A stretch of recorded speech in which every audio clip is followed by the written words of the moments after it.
The topics and opinions expressed in the following show are solely those of the host and their guests and not those of W4CY Radio, its employees, or affiliates. We make no recommendations or endorsements for radio show programs, services, or products mentioned on air or on our web. No liability, explicit or implied, shall be extended to W4CY Radio or its employees or affiliates. Any questions or comments should be directed to those show hosts. Thank you for choosing W4CY Radio.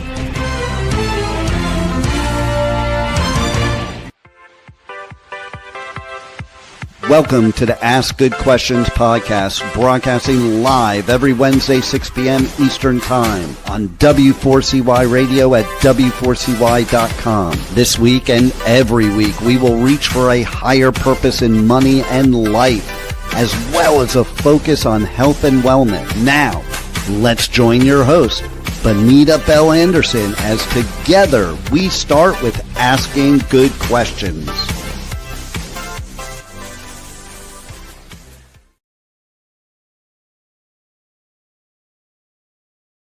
Hey, welcome to the Ask Good Questions podcast. And you may be asking, why is there a picture of the world behind her? Well, today we are going to do something a little bit different. This is going to be more of a travel with purpose type of podcast. And so with that, I would like to invite Azdean to the podcast stage. This is Azdean Elmoustaquim. I was close. That was perfect. Welcome. Thank you so much, Benita. I really appreciate it. This is an amazing opportunity. Oh, well, very grateful. This is great to have you here with us. It's not something I would have ever thought to do, so I'm glad that you reached out to me. Let me tell you a little bit about Azdean. He was born and raised in the imperial city of Marrakesh, Morocco. Actually, I have been there.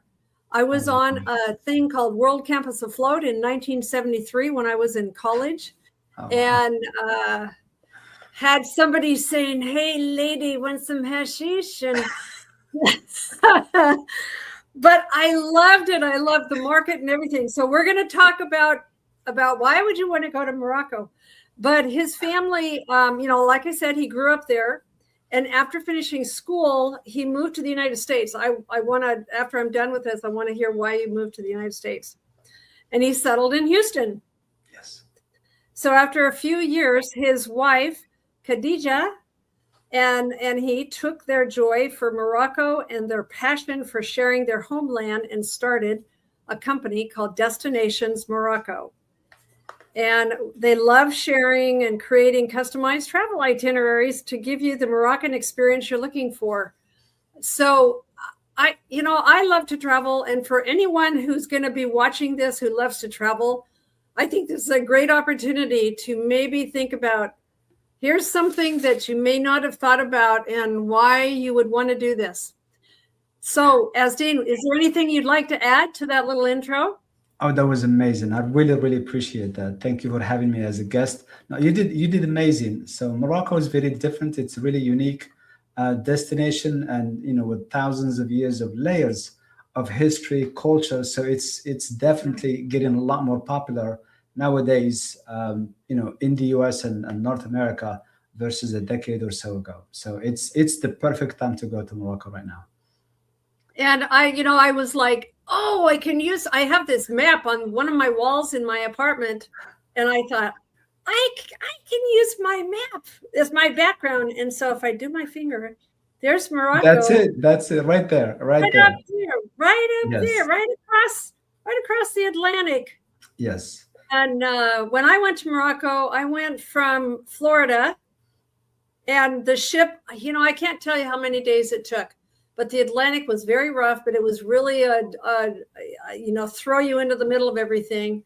And the U.S. ambassador to Morocco met us was there on board with us. Well, and we had lessons and everything about Morocco. And then they set 450 students free in Morocco for a couple of days. Well, I wish I would have met you back then. Morocco has changed quite a bit. At that time, it's going to sound a little strange, but not a lot of people would visit Morocco unless they are invited. So, and this is one of those reasons. because you were invited, because Morocco was really close to the outsiders. So it's something has to come up from above, that somebody will go to Morocco and visit. So, and it is very common, for people to ask you if you want some hashish back then. So it's just part of the culture. Well, there was one stupid kid who tried to take some back on the ship. Oh wow! Guess what? He didn't continue. Oh my with goodness! us. Oh wow! Yeah. So anyway, but we're going to talk about some amazing things today. I want to start with what you talk about, intentional travel. And with everything, the majority of what I'm doing is financial topics and health and wellness topics. Travel, I feel, for people is a fantastic use of their money if they have saved and if they want to experience the world. When you say intentional travel, what does it look like in real life? Travel, Morocco is really for everybody who wants to travel to Morocco. Different ages, different types of travel, solo travelers, family travelers, group travelers. But one thing that we have noticed is, us as humans, the mature we become, the older we become, we start to think more than just, I'm just going to go see a destination, whether it's Egypt, Kenya, Tanzania, or elsewhere. So I want to travel with a purpose. I want to have a meaning. I want to leave a legacy. I want to leave something behind when I'm not around. So, and that's something that, we started doing in the recent years. And we do groups and travelers. They go to Morocco and they really change lives. They make donations, several donations actually throughout the tour in Morocco. And, to them, it could be $100, it can be $500 which is not a lot if you really look at it in a way. But then the impact of that money on those families or those villages that they visit, it is massive. It is just beyond incredible. So, that travel with purpose has a lot to do, actually, in my personal opinion, with age. And we've had, travelers going globally, traveling everywhere, Bonita, and they're building hospitals, they're building schools for girls in Kenya, Tanzania. So it's just, it changes everything, just because of travel. Right. And, money is just a tool. And I feel like if you have done a good job, and if you have, and you're saying, and most people will say, oh, I want to travel. Well, to me, it only makes sense to travel with purpose. So 100%. Why do you think Morocco is such a powerful place for values-based travel? Because Morocco, it has, when you visit Morocco, some things will make you laugh, some things will make you cry, but at the end of the day, you will live with memories that will resonate with you. They'll stay with you for the rest of your life, basically.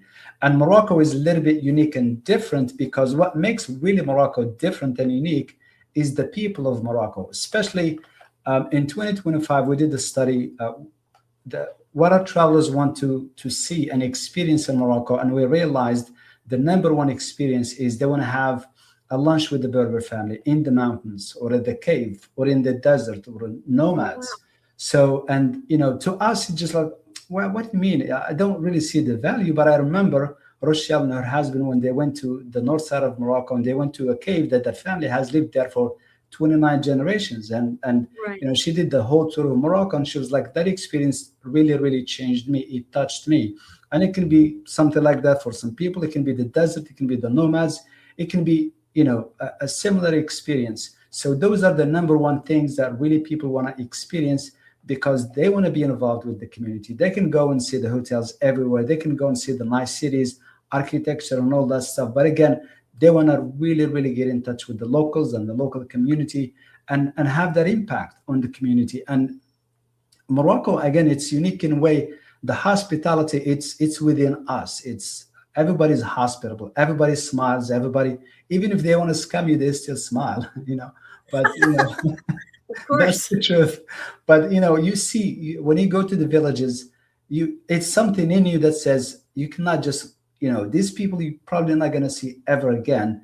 And some people will donate, $10, $5, $20, yeah. But collectively, that's a massive impact in terms of, traveling with purpose. The other thing is, Bonita, if you look at the numbers for Morocco, 2019 was the best year to date for Morocco in terms of tourism. After the pandemic, when Morocco reopened, we didn't have any more busy seasons. It became busy all year round.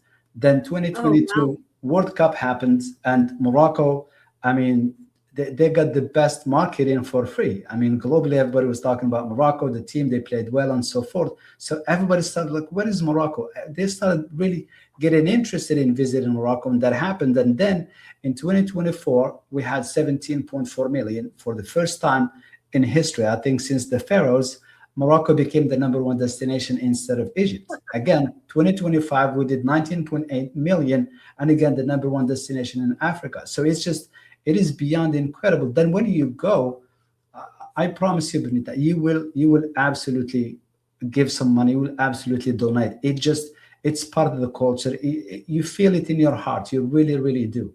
So, and I think, again, that's what's really unique about Morocco. When you go, you see you're having a good time, you're having an amazing experience, but then you say, hey, you know what? I'm going to invest $10. I'm going to give $20, whatever it is. And I've seen it time and again. And it really makes a huge difference, Bonita. Right. Well, what's the first decision that a traveler would, say, I'm going to go. What would be the first decision that a traveler should make to hopefully simplify everything else? Well, they should listen to our podcast. Yeah, #1. The #1, because all the information is in one place. And I don't want to sound like biased, but the podcast, we have over 100 episodes, and we talk about the good, the bad, and ugly when it comes to traveling to Morocco. Warning scans, what to look for, what to expect, safety, culture, everything. Each city, we talk about it individually. So I think homework is definitely needed. But then if you need somebody to help you and guide you through all of it from A to Z, then you can reach out to us. But for the most part, a lot of the listeners, they listen to our podcast, but they know they can do it on their own. So because we have all the content, the riads, the hotels, all the experiences. So, but that small percentage, they absolutely reach out to us and we take care of them. How is someone gonna, I would think that they would have to be thinking about what are my interests? And so how are they going to translate those interests into a cohesive itinerary? If they were talking to you, I would imagine that would be your first thing that you would do would be to ask them, what are you interested in? 100%. You're absolutely right, Bonita. So when we ask those questions, then they'll give us a list. Then we say, hey, we can do this, for example, in Marrakesh. We can do the hot air balloon here in Marrakesh. We can do the cooking class, and we'll give them options, either the desert, Marrakesh, we can do it in Fas. Anything that they want, we can direct them. If something is doable and possible, then we'll say yes. Or if it's not, for example, they don't have enough time in Morocco and they want to do the north side of Morocco, then the desert is completely out because it's not enough driving time to experience it. So, and basically we just help them make a better decision and help them plan the tour. So. Well, probably what's in the back of everyone's mind is safety. So what's the most common misconceptions that you see about safety in Morocco? Oh, so many. Safety is the number one concern for a lot of travelers. The number two is what to wear, how do I dress? I don't want to, disrespect the culture. But to go back to your point, Bonita, safety is definitely the number one. We talked about it many, many times on different episodes. But there's a study that's been done by the United States. Morocco is just as safe as most European countries. It is level 1 in safety. If you can look it up, in the website. So it is very, very safe. And what a lot of people don't know until they get to Morocco, we have a system. We call it checkpoints. In less than a mile, there's a checkpoint next to another checkpoint, and you'll see the sprinters with the police with their sign and logos, and the cops are there. So there's a checkpoint less than a mile away from each other. Then we have the civilian police. Then we have the tourism police, and they're watching everything. They're aware of everything. This is within the city. Then let's say you go in from, let's say, Marrakesh to Casablanca, which is 2.5 hour drive. Then you have about 4 or 5 checkpoints that you have to stop and they have to search and ask. So it is really, really safe. And the funny thing, last time when I visited a couple of months ago, I noticed I went on, normally we go in the summers, there's no school, but this time I went in November, so there was school. And I've seen the kids crossing the streets and going, a mile or so, 2 miles to their school back and forth. And they have no concern. They felt very free. They felt very safe crossing. And I mean, they're 8, 9, 10 years old. So that's really a really good indicator that Morocco is really, really safe for travelers. And again, because of tourism in Morocco, it's pretty big. It's a big deal. It's the number 2 income for Moroccans, if you would. And every family, just to give you an idea, Benita, every household has at least 1 or 2 people that are working directly or indirectly in the tourism industry. So so it's very, very interesting. Yeah. Well, we joked a little bit about scams. Yes. What are the top, what would you say are the top rules about, being smart around what somebody may be telling you? Everything will happen with a smile, and they're by the hundreds. I'll give you an example. You can be at the ATM machine just waiting to get a line to get some cash, and somebody will be waiting for you and say, hey, they'll show you a badge and say, hey, I work for the city. The city pays me. You don't need to pay me anything. I'm here to help. Anything you need, I'm here to help. Then you get your money and say, yeah, I need to go here. Oh, I'll go with you. Let's go. And then he follows you and he shows you. And then at the end, he'll say, hey, pay me, because they expect to get paid. So, scams, normally there's no really harm to you physically, but it's just your wallet. It can be a few bucks. Right. It can be 10, 20 bucks, maybe $100. And then the dangerous one and the big ones, they tend to happen around, the Medina, which is the narrow streets. And they'll take you to like a bazaar or something. Basically they'll be turning you around and around and around until you really don't know where you're at. Then you'll find yourself at a bazaar.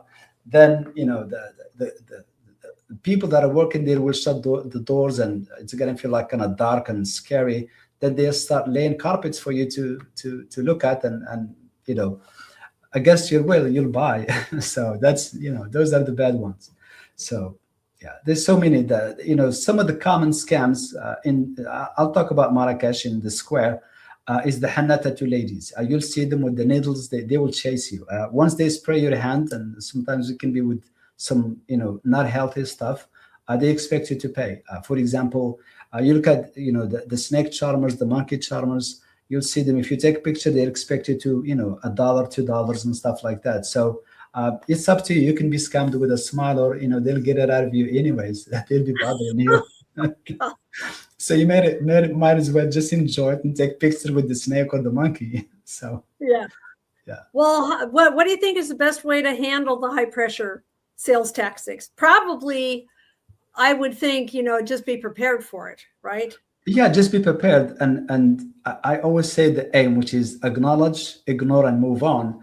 And pretend not to understand anything, because they'll speak to you at the same time in 6, 7 different languages until you respond. And once you respond, you're done. Oh. So just don't respond. They'll talk to you, Spanish, French, English, Portuguese, Italian. And once you say something, then it's like, hey, American, hey, nice to see you. And so you probably tell an American a mile away. They actually do, because it's funny, because they say the same thing to me when I'm going with a friend or shopping. It's like, yeah, you're either from Canada or United States. And I always ask Bonita, how did you know that? They say, you're nicer than the other ones. The other Moroccans that come from Europe. Right. But well, what can you tell about the trustworthiness of a guide or a driver versus someone who's just going to waste your time? How can you find somebody that you feel like you can trust to take care of you? That's a really, really good question. It is very easy to find somebody. If you hire somebody prior to you going to Morocco, obviously you're going to do some homework. Just don't do it on the spot. If you have to do it on the spot, for example, one of the biggest scams taxis are globally the same. In Morocco, nowadays they've changed the system. If you get to an airport, Casablanca, Marrakesh, there's a kiosk that you pay. They give you a voucher. Then you go to the first taxi line. You give them the voucher. You tell them, the location you're going to, and there's no money exchange. So if you're staying at a hotel or a Riyadh and you ask the Riyadh or the hotel to get you a cab, see if you can become kind of friendly with him. Even if it costs you a little bit more, but he's going to be reliable. So just spend maybe $5 extra or something, and don't always stick to the meter and say, hey, I'll pay you over the meter, an additional $5. Most fares are $2, $3 anyways. So, and then to him, he's making twice or three times as much as he would make regularly. So it's good for both parties. Everybody really wins. And then you have the trust and reliability aspect on your side. So for sure. Well, for someone worried about getting lost, like you were talking about the Medina and the getting lost, what simple strategies could somebody have in the back of their mind that might reduce, because the last thing you want to do is be anxious about, when you're on your trip. Absolutely. It's really easy to get lost, especially in the Medina. Fast, just to give the listeners or the viewers an idea, there are over 9,000 streets in downtown, in the Medina, in Fas. So getting lost it's definitely, it's going to be, very, very easy. Marrakesh, you definitely can get lost in the Medina as well. But just don't panic.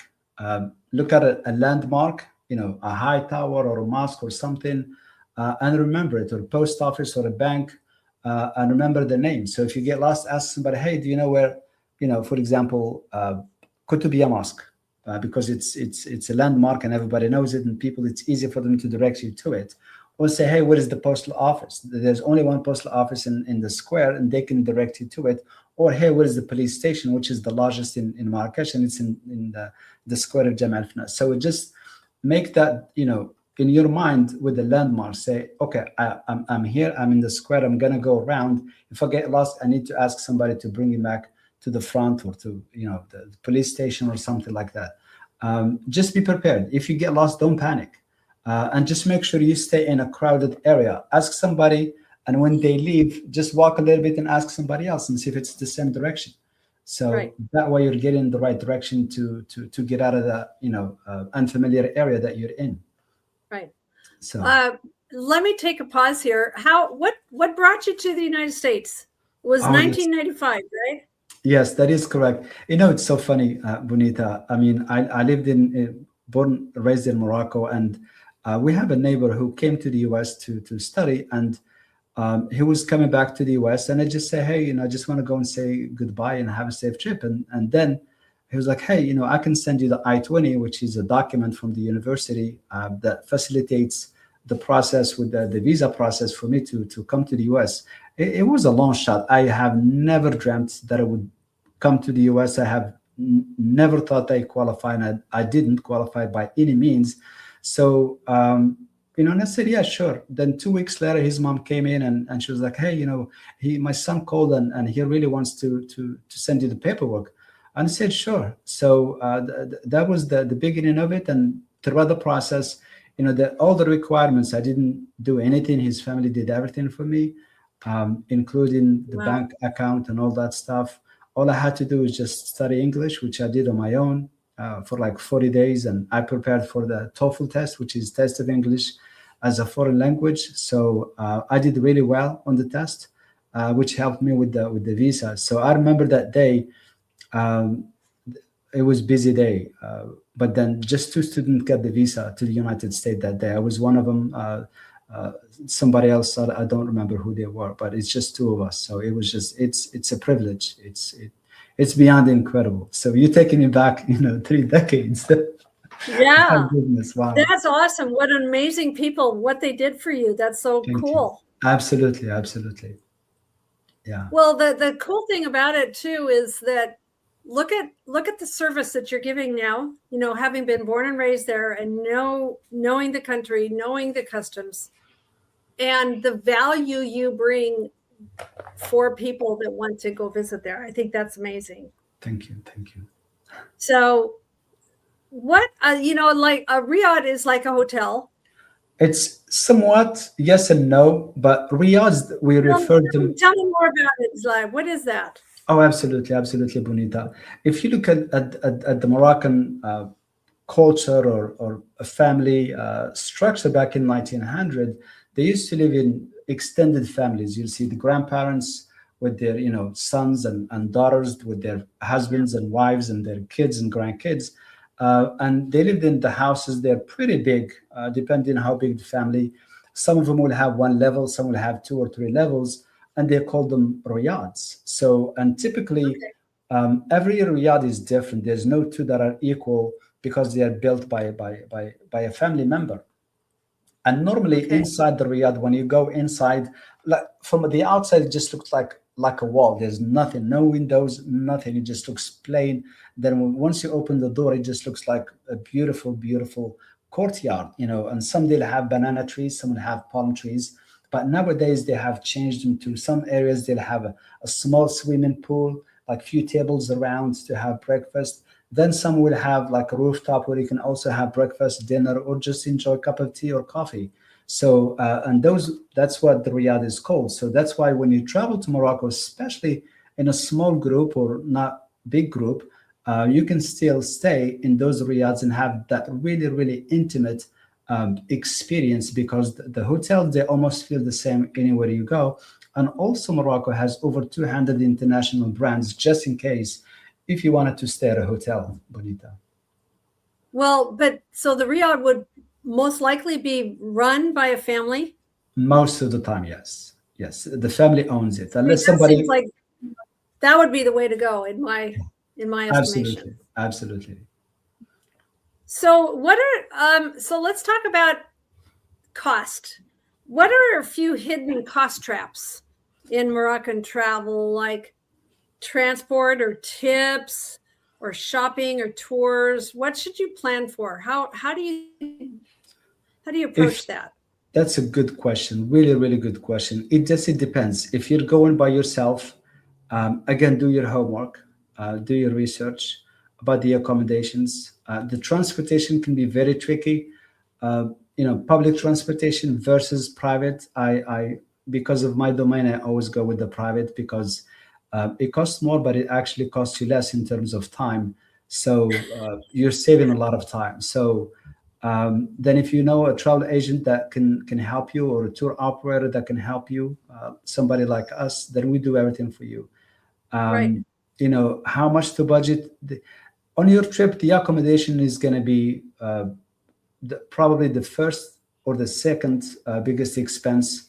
If you choose to do transportation throughout, that's going to be a really pricey as well. So those are the two that really can add to your cost. The food is not really much in Morocco. It's really decent. It's good quality, good price in terms of food.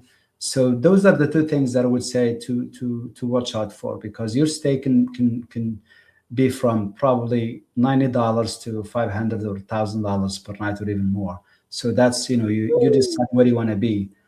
So you can still be in a $100 room for a couple, which is much better and good customer service, versus staying at a 5-star hotel with not really good service. You're just paying for the brand. So right. Yeah. Well, I a lot of times I love being spontaneous, but at the same time I like structure. How would you say you balance spontaneity with having structure? What are the things that are important to have structure with, and what are the things that you think that you could be more spontaneous with?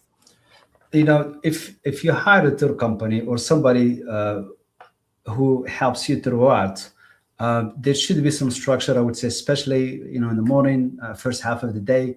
Then the second half, then the nighttime shouldn't be literally in a structure, because you want to keep it open. Because even you're traveling, you're enjoying Morocco with your family, you still want to feel like, hey, I want to do something on our own. I want to walk to the Medina. I want to do this. I want to do that. Or we just want to have lunch here or dinner here on our own, not planned by you or booked by you or reserved by you. So yes, you can do that, but it's got to be half and half. We don't plan everything from the moment the guest wakes up until they go to bed, but no, we do some of it, and then we keep a little bit open so they have the flexibility if they want to get some time off, just enjoy each other's company. They don't want to be bothered with us or anybody else. Yeah, you can definitely do that, but it is absolutely the right way to go, Bonita. What would a typical day look like? With that having been said, what would a great day look like in Morocco? So many different ways. I'll give you an example. Let's say you're in Marrakesh. Breakfast is included in all your stays. You'll have breakfast first, then we'll have something planned for you. For example, we'll take you to the Bahia Palace. We'll take you to Majorelle Garden, YSL Garden, and then we can take you, for lunch. And then after lunch, you can just say, hey, I just want to walk into the Medina and just do a little bit of shopping on my own. And then we'll set up a place to meet, for example. Then you go and you do your thing. You come back. We pick you up and we take you, get some rest at the Riyadh, and say, hey, you know what? Today I want to do hammam experience for a massage. Then we can book it for you. We'll take you to the spa. It takes 45 minutes for each experience, so probably 2 hours. And then we take you back to the Riyadh and say, hey, you know what? I just want to have dinner at the Riyadh. I don't want to feel like going out. Or you know what? Can you book me dinner? I need a dinner reservation with the show, and I really feel like having some really authentic Moroccan experience. And then we'll do that as well. So, but you have the car and driver available to you. We don't set a time and say, hey, it's 12 hours or, we charge you extra. No, it's just open to you. You have it to use it anytime. So that way you're still feeling the itinerary is there, but you can still make changes as you see them fit your schedule. So. Right. Okay. So let's talk about shopping a little bit. So we've kind of skirted around this a little bit. What's the best advice for going shopping and like the whole bargaining thing? Okay. What do you tell clients? What do you tell people about going and shopping?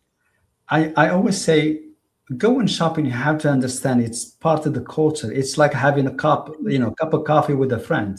If like, hey lady, I got a deal just for you. Yes. If they tell you $10 and you pay $10, they are disappointed. They don't want you to pay $10. They want you to go back and forth and then pretend like you're mad and you're storming off the store, and they have to beg you and come back.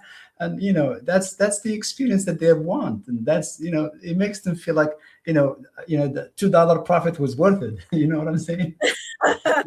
So, yes, don't pay whatever price they give you. I used to say, for me, no, I do. Trust me. Last time I went, because the airline that I went with only allows one luggage, and I had to buy an extra luggage because I bought stuff. And I went to the guy and I had to negotiate, and he said 700 dirhams. And I said, no, I'll give you 400 dirhams. And this is the truth.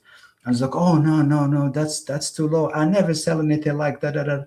I said, look, you can say whatever. This is what I'm going to pay you. Oh, no, just pay an additional 50 dirhams. And I was like, no, this is my price. And he was like, no, I cannot do it. And I said, okay, I'll just walk to the next guy. And I was walking off.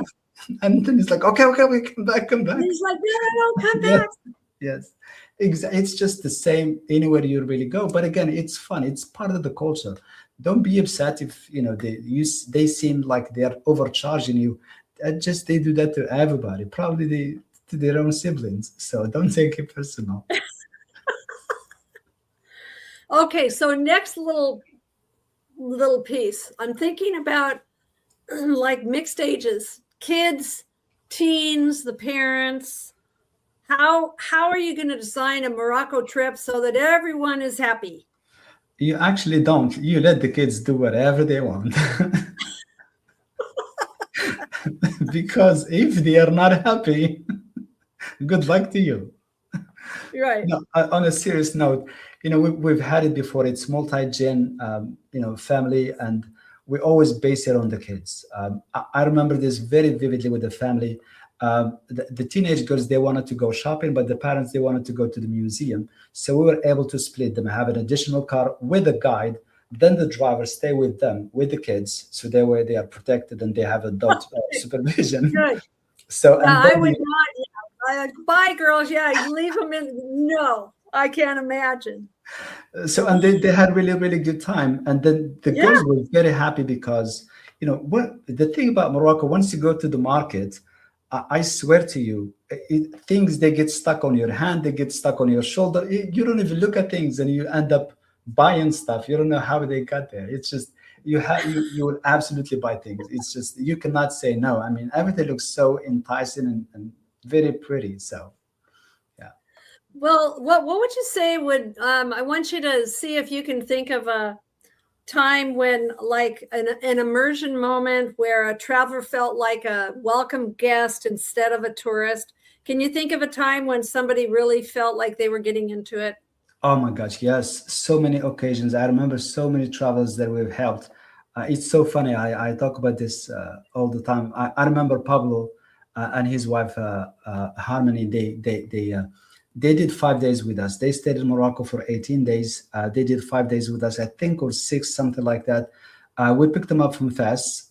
They did the desert, and then we dropped them off in Marrakesh. But then they were going to Essaouira and do other stuff. But the funny thing, we did an episode with Pablo, and sometimes how this goes. The episode airs for 30 minutes, but we talked behind the scene for like 2 hours, and that's exactly what happened.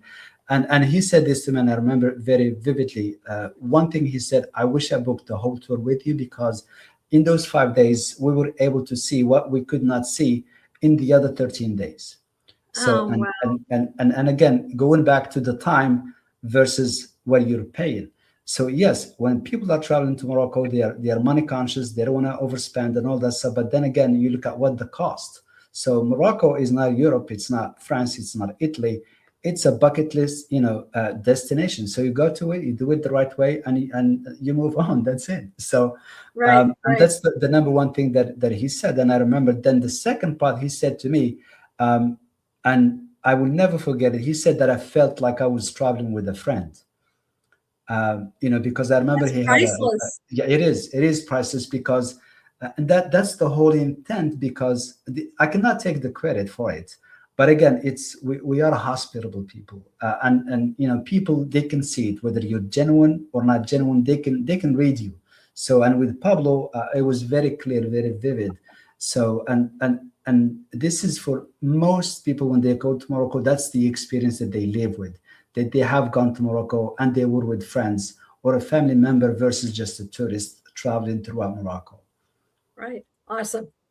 Well, you've hosted, over 100 podcast episodes. And do you hear any patterns that in traveler stories that, what do you see as recurring themes from doing all these episodes that you've done about this?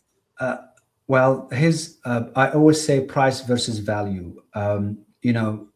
We start with the discovery call when people reach out to us, and we're very, very grateful. And we help them make a decision if we are the right fit for them. But at the same time, we make a decision if they are the right fit for us. We don't say yes to everybody. I'm being very, very honest, because what you're paying for is something. I know you will probably forget how much you paid for that tour in 2 months. But then when you're taken away is the experiences, the memories that stays with you for a lifetime. And I remember very clearly, I asked these 2 specific questions to Max when she did an episode with us. She's from LA, and then to Rachel, she's from Dallas. And I remember throughout the process and building the itinerary, I remember Max, she said, this is expensive. And I remember Rachel saying the same thing. But then after everything is done, I asked him again, do you remember before we traveled to Morocco and you said this is expensive? And it's like, yes, I remember that. And I said, how do you feel now? She was like, it was worth every penny. And again, that's really priceless, because we're not a price buyers. We don't sell price and say, hey, we are cheaper than this or cheaper than that other company or tour company or agent or this. No, but we know what we do. Everything we do it from the heart. And the community that you're helping, when you go to Morocco and you see those faces, those emotions, the joy that you put in those people, whether they are widows, single, parents, or those women's co-op that you're helping, or the donations that, you're giving away to, people that have been affected by the earthquake or by the floods or whatever cause and reason. Yeah. You're like, this is a really, really good investment. 4,000, 3,000, 5,000 doesn't seem important anymore. So, and that's basically what we do. So, when we build an itinerary, I honestly have no idea what the cost is going to be, because I'm focusing on the experiences, because that's exactly what you want. You want to feel this, you want to experience this, but then the cost and the price comes later. Then it's like, okay, well, here's what the cost is, but then this is what you're going to see and what you're going to experience. So, and it's been incredible. So. Well, that sounds awesome. I'm thinking let's tie up a little bit of the financial aspect of this. Getting back to the whole idea of intentional travel. How do you feel like that can strengthen like your money muscles, if you want to call it that, like clarity around what you're going to spend, restraint and spending that's aligned with your values? I'm just thinking, most people like to feel good about what they're spending. Yes. And I think really maybe part of the answer is the value. The people, the experience creates the value that comes out of the whole thing. Oh, absolutely. 100%. 100%. So, when we talk about donation, it can be, used clothes. It can be, school supplies. It can be anything that people would normally disregard here in the US. And, the last tour we did, we had, the group, we had 21, travelers, and the stops they made, it was just, for me, it was just mind blowing. And we do the same thing, but we just don't talk about it, because we all come from villages and we all have families and neighbors and all that stuff to help and support when we can. And it's just an amazing, amazing opportunity. And again, when people do budget for this, and it's not really a big budget. Again, I'll give you just an example. During the earthquake a few years ago, we set up some families in my village. We put them on a payroll. We did a campaign, and a lot of people helped. Some of the travelers that went with us, they helped. Some of the listeners to the podcast helped. So we collected some money, and we were able to support 10 families, for a few months. And, it's the grandma that, she cannot work. She's too old to work, but she has 2 grandkids that they need to go to school. They need this and they need that. So we were able to do that for 2 months, supporting that many families. It's beyond incredible. But then again, it's really not a lot of money. In the villages, $100, $150, it's a lot of money. So yeah. So if you look at it for me, I'm in Houston, I want to go for a drink. It's the weekend, me and my friend, it's probably going to cost me the same thing. But we don't look at it that way. But then, even, buying Starbucks, it costs you $3, but then collectively a month, that's the same thing. So the money goes really, really, really long way. And then, the funny thing, when people travel with purpose, they want to come back because they have invested. I remember the group that I went with in Morocco, they did something in Kenya.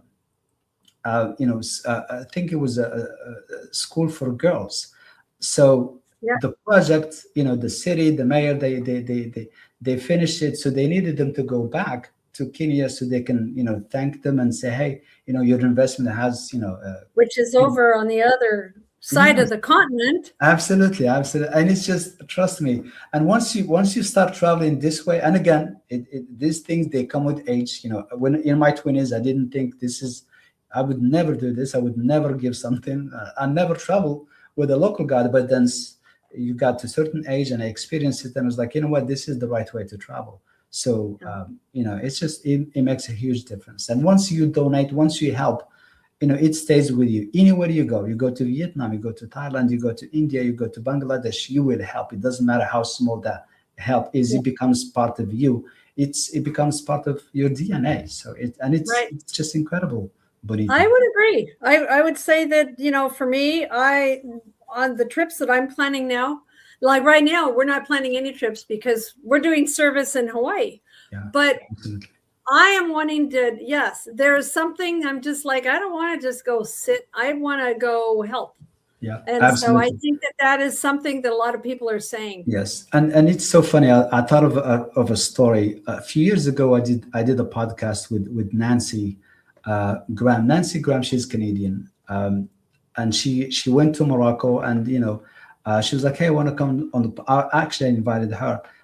She wanted to come to the podcast and talk about her experience. She went with a different company to Morocco, but she had an amazing time. So we talk, about that experience, and then the earthquake happened. In September 2023, she was in Canada, and we were, in contact. It was just really bad. And she was like, I want to do something. I feel that I want to do something, but I don't know what to do. So she really quit her job. She moved to Morocco, and she lived in Morocco, and she was just donating her time to one of the associations, with the girls and schools in the House area, which is in the outskirts of Marrakesh, which is one of the worst areas hit by the earthquake, and it's still suffering because of it. The recovery is very slow in that region. So, years we're back and forth, and every time I go to Morocco, we get to meet, have dinner or have lunch, and we talk probably in terms of collaborating at some point. So, and this time when the group of the travelers say, hey, we're coming to Morocco, we have donations, and we need some reputable places or people to donate to, I reached out to her, and she was like, absolutely, I would love that. And she was very gracious, super nice. When we met, it was December time, but school was out because of the holiday season. However, we met briefly. She got all the gifts, and then the group of the travelers, they came back to the US, and most of them from the Caribbeans.